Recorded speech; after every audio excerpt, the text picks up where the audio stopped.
Hi friends, welcome to ராஜ்கே சமையல். எல்லோருக்கும் healthy வணக்கம். இன்னைக்கு நம்ம பார்க்க போறது என்னன்னா மாங்காய் பச்சடி எப்படி செய்யறதுன்னு பார்க்க போறோம்.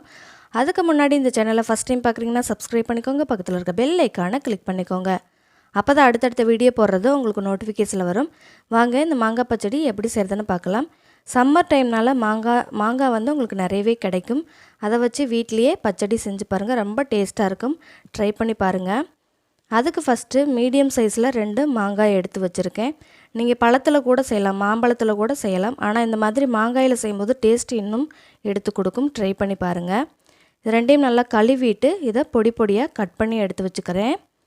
இப்போ இந்த சைஸ் அளவு கட் பண்ணி எடுத்துக்கிறேன். உங்களுக்கு எந்த சைஸ் வேணுமோ அந்தளவு நீங்கள் கட் பண்ணி எடுத்துக்கலாம்.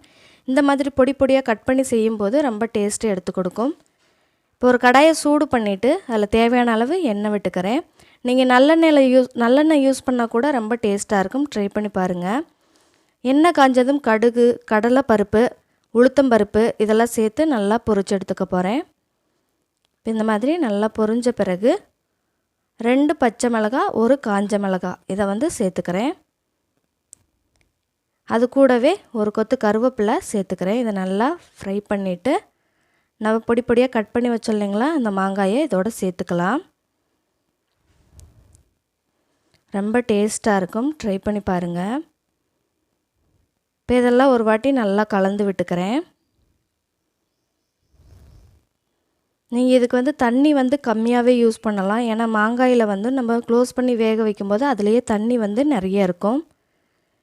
இப்போது இந்த மாதிரி கலந்து விட்டுட்டு 1/2 டீஸ்பூன் அளவு மஞ்சத்தூள் சேர்த்துக்கிறேன். அது கூடவே காரத்துக்கு 1 டேபிள் ஸ்பூன் அளவு மிளகாய்த்தூள் சேர்த்துக்கிறேன்.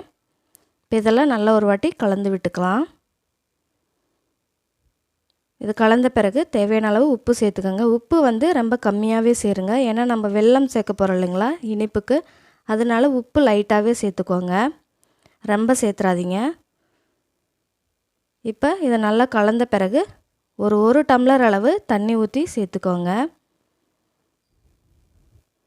ஏன்னா நம்ம க்ளோஸ் பண்ணி வேக வைக்கும்போது மாங்காயிலேருந்து தண்ணி விடும், அதுலேயே நல்லா வெந்துடும் உங்களுக்கு. இந்த மாதிரி க்ளோஸ் பண்ணிவிட்டு ஒரு 5லேருந்து 10 நிமிஷம் நல்லா வேக வச்சுக்கோங்க.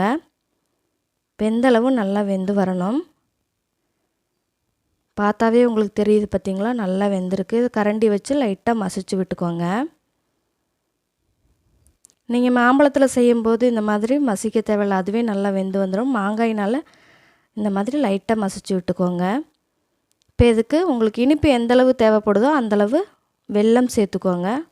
நீங்கள் நாட்டு சக்கரை இந்த மாதிரி கூட சேர்த்துக்கலாம். நான் வெல்லம் தான் சேர்த்துருக்கேன். அடுப்பை சிம்மில் வச்சுட்டு இந்த மாதிரி அந்த வெல்லம்லாம் மெல்ட் ஆகிற அளவு கலந்து விட்டுக்கிட்டே இருங்க.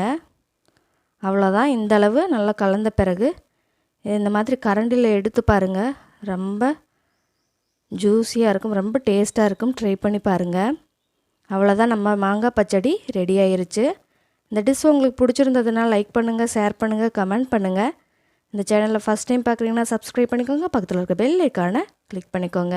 அப்போ தான் அடிக்கடி நான் அடுத்தடுத்து போடுற வீடியோஸ் உங்களுக்கு நோட்டிஃபிகேஷனில் வரும். தேங்க்ஸ் ஃபார் வாட்சிங்.